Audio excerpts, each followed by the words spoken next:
olin ajakirjandusnädal hästi pikalt tööl.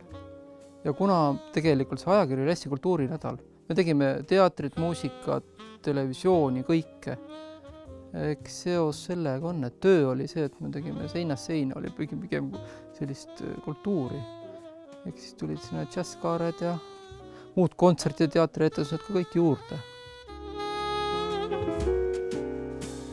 Ühtepidi rääkida laiemalt, et kui džässmuusika on suht keeruline, et üldse teda nagu harjuda kuulama ja seda nagu mõista, siis see võttis ikka aastaid aega tegelikult, et sa hakkaks seda muusikat lõpuks nagu armastama.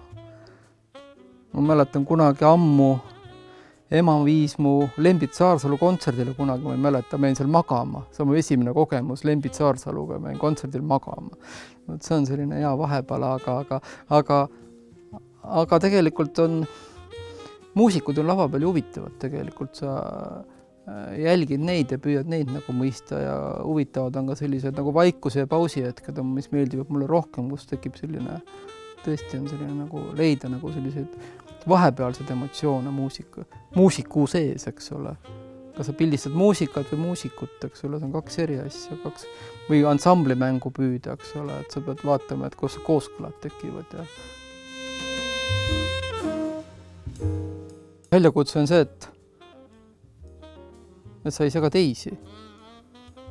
On põhimõtteliselt ainuke väljakutse praktiliselt muusika pildistamisel, et kaamera, et sa seal, et sind keegi tähele ei pane. Et sa saaksid samas hea positsiooni ja ongi, see diskreetsus tegelikult on ikka see muusika puhul selline oluline. Rockmuusikat ja muid asju on. Mida lähemale pääsed, seda parem loomulikult.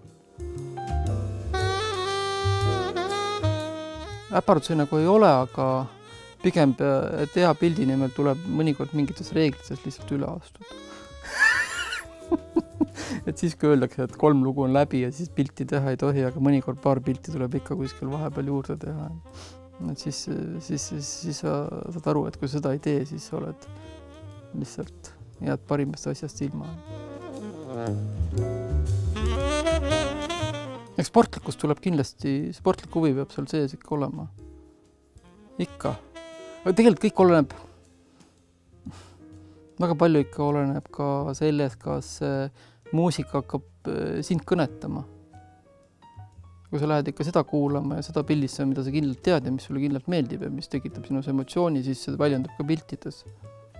Kui me teeme seda, õnneks me ei pea neid kontserte kõike pildistama, sest muidu me saaksime lihtsalt mürgituse ja sul tekiks selline juba tohutu ülekoormatus, et sa ei jaksa lihtsalt kuulata ja samas pildistada ja sul aju väsib tegelikult ikkagi lõpuks ära, kui sa pildistad, siis tegelikult sa oma pildid ära, ega sellest kontsertist tegelikult midagi ei mäleta, see ei jäta sulle mingit emotsiooni, võib öelda.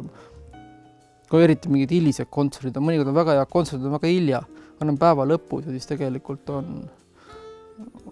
nagu enda jaoks on see emotsioon ikka null tegelikult. See on nii väsinud tegelikult. Mis nagu mingil hetkel nagu on mingid emotsioonid jätnud tegelikult, eks ole, on see mingid Maria Faustid ja Ingrid Lukas ja mõtled kõik sellised, eks ole, see George Duke, kes kunagi käis ja keda enam ei ole ja on erinev, on. Tegelikult see on kõige huvitav seega ju nende kontsertide puhul sa ei tea neist muusikutest alguses ju väga palju, eks ole, kõik oleneb tegelikult kontserdi käigus selgub, mis sealt välja kujuneb, eks ole. Nüüd ma olen küll proovinud nüüd ikka viimased aastad ma proovin ikka ette kuulata. Et vaatad selle kava ette ja kuulad ja teed endale enam selle muusiku selgeks, et see annab nagu sellise nagu parema kindluse ja sellise nagu ettevaate. Charles Lloyd tegelikult, keda ma olen tegelikult nii mitu korda, kui ta on käinud Tallinnas, olen ta kontserdil käinud ja ma olen tegelikult sealt, nagu ma olen nende tabamustega nagu olen rahul ja üks pilt on tõesti ka siis tehtud, kui tegelikult enam pildistada ei tohtinud, eks ole. Ja hästi selline dünaamiline lahe lavastus oli Ingrid Lukasel oli, kus oli tantsijad ja hästi palju oli liikumist ja see oli hästi huvitav oli pildistada tegelikult.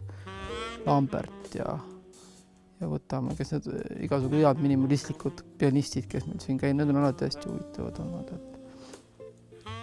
huvitavad. See on hea küsimus. Ma olen natuke intrigeeriv tahan olla pikem. Eestis on väga palju häid muusikuid, eks ole, väga palju ansambleid on. Ma tahaks pildistada muusikuid kunagi siis, kui neil noodipuldid ees ei ole, et mängitakse ilma noodita. Kindlasti on tegelikult mõnikord, sel juhul on ikka tuleb mõnikord sundida ennast isegi kaamera koju jätta.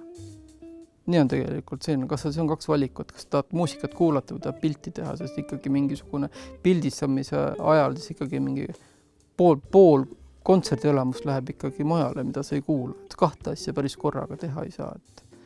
Et tore on tegelikult ka kontsertile käia ilma fotoaparaadita. Aga seda võimalust on suht harva. Alati võtad kaamera kaasa, alati. Nüüd mul on nagu suure kaamera asemel on ka paar väikest, mille ma võin alati kaasa võtta, mis mul tüli ei tee, ikka teen pilti.